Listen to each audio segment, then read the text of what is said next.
খেয়াল করে দেখেন। মাছ কত করে? বাবা চিংড়ি মাছ 900 টাকা কেজি। আঙ্কেল একটা কথা বলতাম, আমার মা অসুস্থ তো চিংড়ি মাছ খাতে চাইছে, আমার কাছে এই 100 টাকাটাই আছে, এই 100 টাকায় চিংড়ি মাছ হবে নাকি? তোমার আম্মু অসুস্থ? আচ্ছা ঠিক আছে, সমস্যা নেই, তোমার টাকা দেওয়া লাগবে না, আমি তোমারে ফ্রিতেই মাছ দিচ্ছি।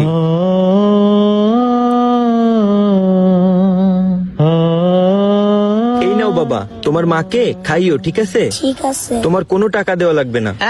উনি দাতা হাতিম তাই হয়ে পড়েছে, মানুষরে মাগনা মাছ বিলোচ্ছে। আচ্ছা আঙ্কেল, আপনাকে অনেক ধন্যবাদ। আমার আম্মু দেখলি খুব খুশি হবেন আর আপনার জন্যও দোয়া করবেন।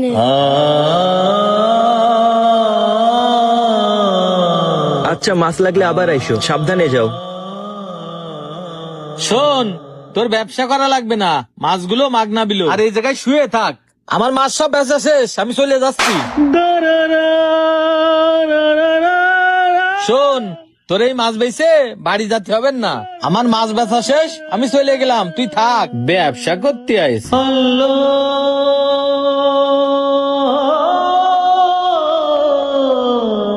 ভাই আপনার মাছ কি ভালো হবে না? জি ভাই, ভালো টাটকা টাটকা মাছ আছে। ও আচ্ছা, এখানে কত কেজি মাছ আছে? ভাই এখানে টোটাল 30 কেজি মাছ আছে। তা ভাই কতটুকু লাগবে আপনার বলেন?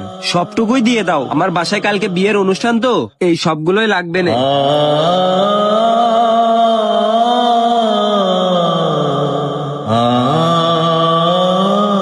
ভাই 30 কেজি মাছই নেবেন? হ্যাঁ ভাই, 30 কেজি মাছই লাগবে আমার। যাক আলহামদুলিল্লাহ। আচ্ছা তাহলে আমি মাছগুলো প্যাকেট করতেছি, আপনার যদি কাজ থাকে আপনি করে আসতে পারেন। আচ্ছা ঠিক আছে।